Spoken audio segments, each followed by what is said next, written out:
బహుశా ఇది బీహార్లో కూడా ఇలాంటి జరిగుండవు గతంలో.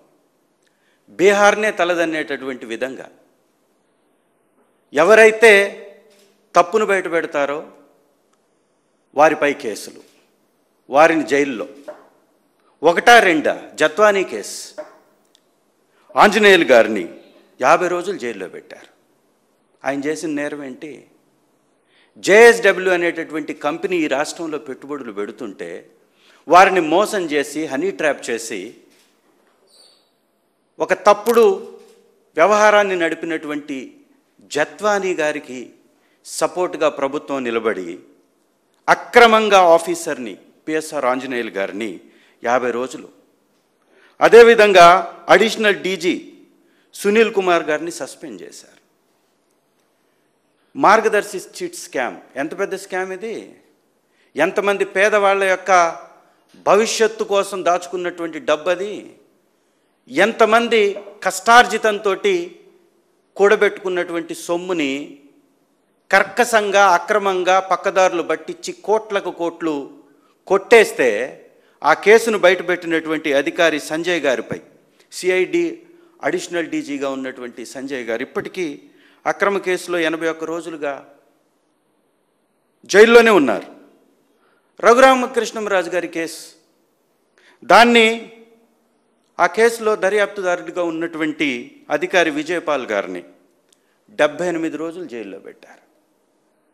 ఈ రెడ్ బుక్ అనేది కేవలం ప్రజలపై, వైఎస్ఆర్ కాంగ్రెస్ పార్టీ నాయకులపై, ఓట్లేసినటువంటి ఓటర్లపైనే కాదు విషం చిమ్ముతుంది, రక్తపాతాన్ని సృష్టిస్తుంది, అధికారులపై కూడా. ఏమన్నా మాట్లాడితే డబుల్ ఇంజన్ సర్కార్ అంట. ఈ రాష్ట్రంలో నడుస్తుంది డబుల్ ఇంజన్ సర్కార్ కాదు, ట్రబుల్ ఇంజన్ సర్కార్. ట్రిబుల్ ఇంజన్లలో ట్రబుల్తో నడుస్తున్నటువంటి సర్కార్. 3 ఇంజన్లుగా ఈ ప్రభుత్వాన్ని నడుపుతున్నటువంటి చంద్రబాబు నాయుడు గారు, లోకేష్ గారు, పవన్ కళ్యాణ్ గారు, ఈ 3 ట్రబుల్ ఇంజన్లు. ఎవరి పని వాళ్ళకి చేయడం చేత కాదు. ఎవరి వ్యవహారంలో వాళ్ళు తెచ్చినటువంటి సంస్కరణలు కొత్తవేమీ లేవు. ప్రవేశపెట్టినటువంటి గొప్ప సంస్కరణలు కానీ, తెచ్చినటువంటి కంపెనీలు కానీ, నెలకొల్పినటువంటి గొప్ప పథకాలు కానీ, అమలుపరిచినటువంటి పథకాలు కానీ లేనే లేవు ఎక్కడా కూడా. ఉందేందయా అంటే కక్షా రాజకీయాలు, ద్వేషంతో కూడినటువంటి విద్వేషపూరితమైనటువంటి రాజకీయాలు, అక్రమ కేసులు, అన్యాయంగా ప్రశ్నించేటటువంటి వాళ్ళని నేరస్తులుగా చిత్రీకరిస్తున్నటువంటి వ్యవహారాలు, అక్రమ గంజాయి వ్యాపారం, అక్రమ కల్తీ మద్యం వ్యాపారం, అక్రమంగా ఇసుకను దోచుకునేటటువంటి వ్యాపారం. ఎప్పుడో మనం సినిమాల్లో చూసాం, భాష అనే ఒక సినిమా నాకు బాగా గుర్తు, అసెంబ్లీ రౌడీ అనుకుంటా సినిమా. భాష అనే ఒక రౌడీ ఎక్కడికొక్కడ క్యాంపులు పెట్టి డబ్బులు వసూలు చేస్తుంటాడు. ఆ విధంగా వీళ్ళు వ్యవస్థల్ని ప్రైవేటీకరించి దోపిడీ చేస్తున్నారు. మా ప్రకాశం జిల్లాలో ఏఎంఆర్ అనేటటువంటి వ్యవస్థ అక్రమంగా మైనింగ్ చేస్తూ వారికి ఈ ప్రభుత్వం దగ్గర నుంచి మైనింగ్ మీద వసూలు చేసుకోండి సీనరీస్ అని వాళ్ళకి 10వ పరక్కో కట్టబెడితే ఇవాళ వాళ్ళు ఏం చేస్తున్నారు? విచ్చలవిడిగా వీధికి ఒక బొంకు, ఫ్యాక్టరీ ముందు ఒక బొంకు, రోడ్డు మీద ఒక బొంకు, ఈ విధంగా 100 బొంకులు. మట్టి తరలించినా, ఇసుక తరలించినా, గ్రానైట్ తీసుకెళ్ళినా, కంకర తయారు చేసింది తీసుకెళ్తున్నా కప్పం కట్టాల్సిందే. ఎవడి సొమ్ము? ఈ విధమైనటువంటి దోపిడీ బయట పెడుతుంది వైఎస్ఆర్ కాంగ్రెస్ పార్టీ. వైఎస్ఆర్ కాంగ్రెస్ పార్టీని తట్టుకోలేనటువంటి చంద్రబాబు నాయుడు గారు వాళ్ళ ఎమ్మెల్యేలే చెప్తున్నారు కదా. యనమల రామకృష్ణుడు గారు సీనియర్ లీడర్, ఆయన ఏం చెప్పారు? ప్రతిపక్షంతో పెట్టుకుంటే ఊది పడేస్తారు వాళ్ళు, అంత బలంగా ఉన్నారు వైఎస్ఆర్ కాంగ్రెస్ పార్టీ, మనం వాళ్ళ ముందు నిలబడలేమని చెప్తున్నాడు. అంటే వైఎస్ఆర్ కాంగ్రెస్ పార్టీ బలపడుతుందనేటటువంటి నిజాన్ని గ్రహించినటువంటి చంద్రబాబు నాయుడు గారు వైఎస్ఆర్ కాంగ్రెస్ పార్టీ మీద ప్రతి కేసుని డైవర్ట్ చేయాలా? ఈ డైవర్టిక్ పాలిటిక్స్ దాదాపు 16 నెలల నుంచి నడుపుతూనే ఉన్నారు. ఇవాళ మళ్ళీ కొత్తగా టీటీడీ మాజీ ఏవిఎస్ఓగా ఉన్నటువంటి సతీష్ గారు అనుమానాస్పదంగా మృతి చెందారు. ఈ సతీష్ కుమార్ గారు ఈ నెల 6వ తారీఖు ఆయన దర్యాప్తులో భాగంగా సిట్ అధికారులు అతన్ని ప్రశ్నించారు. ఆ ప్రశ్నించేటటువంటి సమయంలో ప్రైవేటు వ్యక్తి తనతో పాటు నేర ప్రవృత్తి కలిగినటువంటి ఒక రౌడీ పక్కన పెట్టుకొని అతన్ని విచారించినట్టుగా కూడా వార్తలు వచ్చాయి. ఈ నెల 14వ తారీఖు మళ్ళీ విచారణకు హాజరు కావాలి. గతంలో విచారణకు హాజరైనప్పుడు వైఎస్ఆర్ కాంగ్రెస్ పార్టీకి చెందినటువంటి నేతలపై అనేక ఆరోపణలు చెప్పి ఒప్పుకోవాలని, వారి మీద వాంగ్మూలం ఇవ్వాలని, వారిని ఇరికించాలని విపరీతంగా ప్రెషర్ చేశారు. అతన్ని మానసికంగా క్షోభకు గురి చేశారు. విపరీతంగా అతన్ని ఒత్తిడి చేశారు. ఒక చిన్నపాటి అధికారి ఐఏఎస్ని ఐపీఎస్ని 10ల సంఖ్యలో మందిని ఇవాళ పోస్టింగ్లు ఇవ్వకుండా పక్కన పెట్టినటువంటి ఈ కూటమి ప్రభుత్వంలో ఒక ఎస్ఐ తట్టుకోగలడా?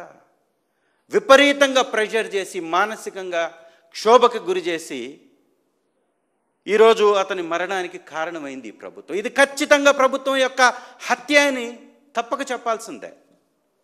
ఎంత కట్టు కదా, ఎంత దుర్మార్గమైనటువంటి కథ. మర్డర్ జరిగింది అని వాళ్లే ప్రచారం చేయిస్తారు. ఎఫ్ఐఆర్ కట్టకముందే, పోస్ట్ మార్టం కంప్లీట్ కాకముందే పట్టాభి అనే వ్యక్తి అధికార ప్రతినిధిగా కూర్చొని తెలుగుదేశం ఆఫీస్లో మర్డర్ అని తేల్చేస్తాడు.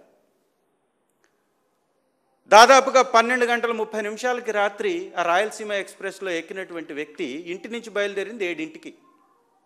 మరి 7 నుంచి 12:30 మధ్యలో ఏం జరిగింది? ఆ రాయలసీమ ఎక్స్ప్రెస్ గుంతకల్లు గుత్తి దాటిన తర్వాత తాడిపత్రికి వస్తుంది. తాడిపత్రికి దాదాపు 5-6 కిలోమీటర్ల ముందు ఈ ఘటన జరిగినట్టుగా పోలీస్ స్టేషన్ పరిధిలో జరిగినట్టుగా చెప్తున్నారు. మరి తాడిపత్రిలో వచ్చినప్పుడు తాడిపత్రికి రైలు చేరుకున్నప్పుడు ఎవరన్నా రైల్వే సిబ్బంది గమనించాలా లేదా? శుక్రవారం రోజే ఈటీవీలో స్క్రోలింగ్లు వస్తాయి. ఈ సిఐ సతీష్ గారి వీపు మీద గొడ్డలతో నరికినటువంటి ఆనవాళ్లు కనపడుతున్నాయి. వైద్యులు ప్రాథమికంగా నిర్ధారించినటువంటి రిపోర్టు ప్రకారమని స్క్రోలింగ్లు వస్తాయి ఈటీవీలో శుక్రవారం రోజే. మరి గొడ్డలతో నరికితే అతను A1 బోగీలో 29వ బెర్త్లో ఉన్నాడు. 54 మంది ఆ బోగీలో ఉన్నారు. ఏసీ బోగీ అంటే అనేక చోట్ల ఆగుతూ వస్తుంటుంది, ప్రయాణికులు దిగుతుంటారు, ఎక్కుతుంటారు, టీసీలు ఉంటారు. వచ్చినటువంటి ప్రయాణికుల్ని వాళ్ళు రిసీవ్ చేసుకొని వెరిఫై చేస్తుంటారు. పోలీసు వారు ఉంటారు. రాత్రిపూట నడిచేటటువంటి రైళ్లలో ఖచ్చితంగా పోలీస్ సిబ్బంది ఉంటుంది. మరి ఇన్ని స్టేషన్లు దాటుకుంటూ తిరుపతి చేరిన దాకా ఎవరు గమనించలేదా? మరి 29వ బెర్త్ పక్కన ఇంకొక 5 బెర్తులు ఉంటాయి కదా, పక్కనే ఉంటాయి కదా, 6 బెర్తులు ఒక చోట ఉంటాయి కదా. మరి మిగిలిన 5 ఎవరు గమనించలేదా? తాడిపత్రిలో ఎవరు కంప్లైంట్ చేయలేదా? అధికారులు ఎవరు కూడా దాన్ని ఆ రక్తపు మరకలను కానీ ఆ దాడి జరిగినటువంటి ఆనవాళ్ళను కానీ ఎవరు కనిపెట్టలేదా? ఒక మర్డర్ జరుగుతున్నప్పుడు, ఒక దాడి జరుగుతున్నప్పుడు, ఒక హత్యా ప్రయత్నం జరుగుతున్నప్పుడు కేకలు అరుపులు వినపడతాయి కదా. ఉన్నటువంటి 54 మందిలో ఎవరికి ఇవి వినిపించలేదా? కట్టు కథ, అడ్డగోలు కట్టు కథలు, అసత్యాలని ప్రతిపక్షంపై నెట్టి అధికారంలోకి వచ్చినటువంటి పార్టీ దుర్మార్గపు పార్టీ. ఆ రోజు ఎన్టీ రామారావు గారిని క్షోభకి గురి చేసి ఆయన మరణానికి కారణమైనటువంటి చంద్రబాబు నాయుడు గారు మళ్ళీ ఇవాళ ఆయన ఫోటోలే పెట్టుకొని ఆయన విగ్రహాలకి దండలు వేస్తూ ఇవాళ ఆ పార్టీని నడిపిస్తూ ఉంటాడు. ఎంతటి దుర్మార్గం ఒక్కసారి ఆలోచించండి. ఈ సతీష్ గారి కుటుంబం చెప్తున్నట్టుగా 7 గంటలకి ఇంటి నుంచి బయలుదేరినటువంటి వ్యక్తి 12:30కి ట్రైన్ ఎక్కితే ఈ మధ్యలో 5 గంటలు ఏమైంది? ఏం జరుగుండొచ్చు? ఆ జరిగినటువంటి వ్యవహారాలు ఆ విచారణలో భాగంగానే జరిగాయా? ఎవరన్నా అతన్ని బలవంత పెట్టారా? ఖచ్చితంగా ప్రభుత్వానికి అనుకూలంగా వైఎస్ఆర్ కాంగ్రెస్ పార్టీ నాయకులకి వ్యతిరేకంగా తను వాంగ్మూలం ఇవ్వబోతున్నాడని నమ్మి ఈ యొక్క కార్యక్రమానికి ఒడిగట్టారా? దీనివల్ల లాభం ఎవరికి? ఖచ్చితంగా ఇది కూటమిలో ఉన్నటువంటి నేతల యొక్క ఆరోపణలను బట్టి చూస్తే ఒక అల్లినటువంటి కట్టు కథ, అక్రమ లిక్కర్ కేసులాగే ఇది మరొక కథ.